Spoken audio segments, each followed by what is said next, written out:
وانيد السلام صاحبي الكسر وهذا صومالي ركاب ما أنت وحشرح دونا فيلن عادي أدو حيس بدن wax badan aad ka baran doontid kaas oo lagu magacaabo The Billionaire hadaba waa kan filinkiye daawo oo taxadarna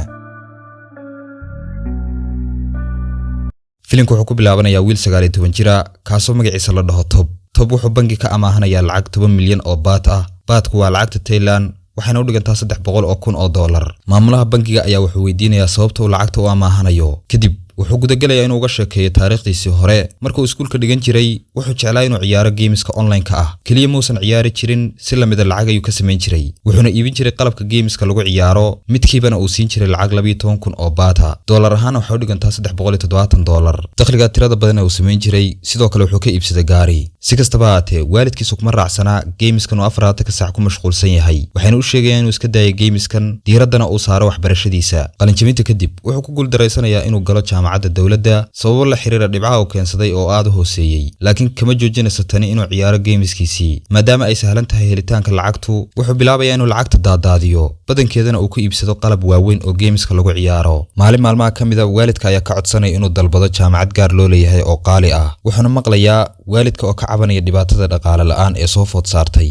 isaguna ma caawin karo markan sababtoo ah waxa laga xiray akoonkiisa gameka maadaama uu si sharci diraa uga ganacsan jiray hadda lacag badan isaga uma harin wuxuuna go'aansanaya inuu waalidkiisa caawiyo isagoo iibinaya qalabkii elektarooniga uu haystay nasiib darro wuu ku guuldareystay inuu iibiyo waana laga iibsan waayay sababtoo ah qalabkan dadkii ka iibiyay waxay ahaayeen dad tuuga ah mana shaqaynayaan markuu arrinta ku guuldareystay aabihii ayaa kula talinaya inuu jaamacadda bilaabo wuxuuna siinayaa lacag uu jaamacadda ku bilaabo laakiin Tob wuu ka diidayaa sababtoo ah ma rabo inuu ku tiirsanaado waalidkiisa oo dhibaataysan marka habeenkii la gaaro wuxuu xadayaa mid kamid ah dahabka hooyadii isagoo marka uu xadayo balan qaadaya inuu dib ugu soo celin doono hooyadii dahabkan lacagtaas ayuu adeegsanaya inuu jaamacadda ku galo markuu wax baranayo waxbarashadii ayuu maalinkii koobaad ka soo baxsanaya wuxuuna imaanayaa carwo taasoo lagu iibiyo qalabka cuntada lagu kariyo halkan wuxuu ka iibsanayaa makiinada lowska si uu ugu bilaabo meherad cusub wuxuuna baranayaa sida lowska loo sameeyo waxaana baraya ninkii ka iibiyey tababarka kadib waxa soo baxday cuntada uu karinayo inay macaan tahay kadib isagii adeerkii ayaa waxay furanayaan ama kiraysanayaan suuq isla meesha ay fureenna way ku guuldareysteen sababtoo ah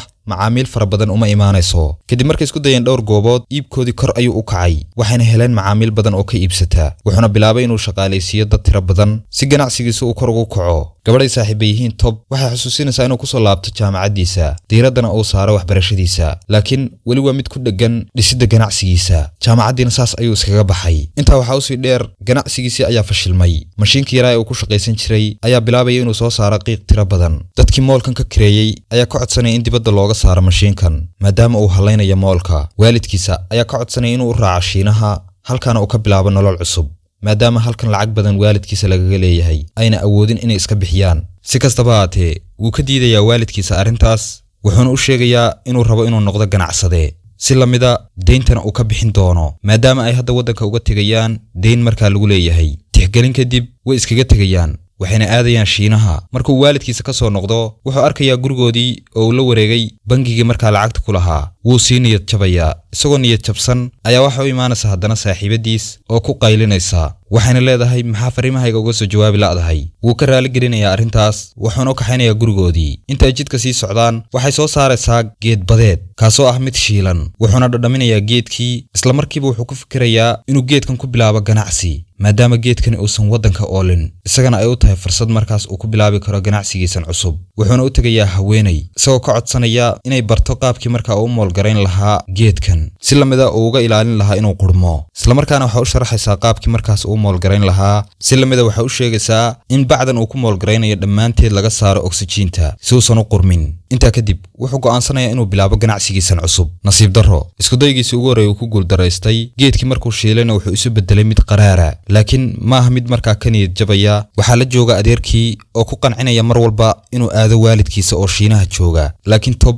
ma dhageysanaya hadallada adeerkii inta uu ku guda jiro isku daygiisa labaad waxaa siibanaya adeerkii oo madaxa dhulka ku dhufanaya kadib wuxuu geenayaa cusbitaalka habeennimadii waxaa soo dhacaysa mid kamid ah baakadihii uu ku jiray geedku kadibna roob baa ku da'aya isna wuxuu bilaabayaa inuu tijaabadii wado isagoo adeerkii uusan la joogin mid walba uu shiilana waxay soo baxaysaa qaraar ilaa ay markii dambe ka dhammaadeen waxa kaliya u soo hadhay midii dhulka ku dhacday ee roob ku helay iyadii ayuu soo qabanayaa kadibna uu dabka ku ridayaa nasiib wanaag wuxuu ku guulaystay inuu helo geedka dhadhankiisa macaana waxaana meesha ka soo baxday geedkan marka roobku helo ayuu dhadhankiisa soo baxayaa kadib markii adeerkii soo kabtay waxay bilaabeen inay iibiyaan caleentan iyagoo furaya meherad cusub isla markaa Tob wuxuu dejisanayaa hadaf inuu sanadkii samayn doono $3,000 marka waalidkii soo waceen wuxuu ogaaday in deynta qoyskooda lagu leeyahay ay dhan tahay 40 milyan oo baad oo dhiganta $1,200,000 wuuna quustay sababtoo kama filanaynin xadiga inta la eg in waalidkiisa lagu leeyahay wuxuuna dhageysanayaa dhiirigelin si uu niyadiisa kor ugu qaado isagoo mar iska lugeynaya ayuu wuxuu arkayaa shirkad lagu magacaabo 7-Eleven oo ah markaa shirkad aad u weyn wuxuuna go'aansanayaa in agabkiisa uu ku iibiyo dukaankan maalinta xigtay wuxuu booqanayaa xafiiska 7-Eleven wuxuuna soo bandhigayaa alaabtiisa agaasimaha goobta ayuu u dhiibayaa alaabtiisii kadib wuxuu kala kulmayaa weji kale waxayna u sheegaysaa in badeecadiisu qaabka ay u moolgaraysan tahay ay tahay qaab markaa qadiimi ah oo ay ka codsanaysa markaa inuu soo bedelo qaabkan si la mid ah waxay oranaysaa badeecadaadu waa mid qaaliya isagoo niyad jabsan ayuu iskaga soo noqonayaa goobtii kadib saaxiibadii ayaa ka hor imaanaysa oo isku dayaysa markaas inay niyadda u dhisto iyadoo leh